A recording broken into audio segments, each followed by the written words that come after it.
आ जाओ चलो पढ़ो। ये वाला क्वेश्चन था जिसने लास्ट वाले सेट में हमें थोड़ा परेशान किया था। तो अगर आप यहां देखो तो ये क्वेश्चन फिर से मैंने कर दिया कि एक पिता की आयु उसके 3 बच्चों के आयु के योग का यहां पर 2 गुना है। तो मेरे भाई यहां पर मान लेते हैं ये फादर साहब है और ये मान लेते हैं बच्चे हैं।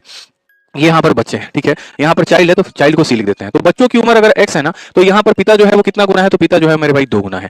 अब कहा गया 15 वर्ष के बाद उसकी आयु, बच्चों के आयु का 15 वर्ष के बाद पिता की आयु कितनी होगी, तो 15 वर्ष के बाद इसकी आयु इतनी होगी, ठीक है। और कहा गया मेरे भाई उसके बच्चों के आयु के योग के बराबर हो जाएगा। बच्चों के आयु का योग, बच्चों के आयु का योग x था, ठीक है। अब हर बच्चे में 15-15 साल बढ़ेगा। एक बच्चा में 15 साल बढ़ेगा तो 3 बच्चे में 45 साल बढ़ेगा। तो 15 साल के बाद पिता की उम्र इतना है, 15 साल के बाद बच्चों का योग इतना है। ये x एक बच्चे की वैल्यू नहीं थी, ये x तीनों का सम था, ठीक है। तो पिता जो था तीनों के सम का डबल था, पिता जो था वो तीनों के सम का डबल था। 15 साल के बाद पिता की उम्र ये होती है, 15 साल के बाद x + 45 होता है और ये क्या हो जाते हैं बराबर। 2x में से x घटा दो इतना हो जाएगा, 45 में से घटा दो इतना हो जाएगा 30। तो क्या जाएगा 30 मार देंगे। अरे पढ़ तो लो पहले, दिया क्या है, पूछा क्या है, x की वैल्यू 30 आई है। लेकिन क्वेश्चन में ये कहा पिता की आयु 15 वर्ष बाद कितनी होगी। तो पिता की आयु 15 वर्ष बाद कितनी होगी। आज के समय पिता की आयु 30 का डबल कितना है, तो पिता का आयु 60 है। 15 वर्ष के बाद अगर हम देखें तो 75 होगा। कौन सा ऑप्शन होगा, सी जो होगा करेक्ट आंसर होगा, ठीक है।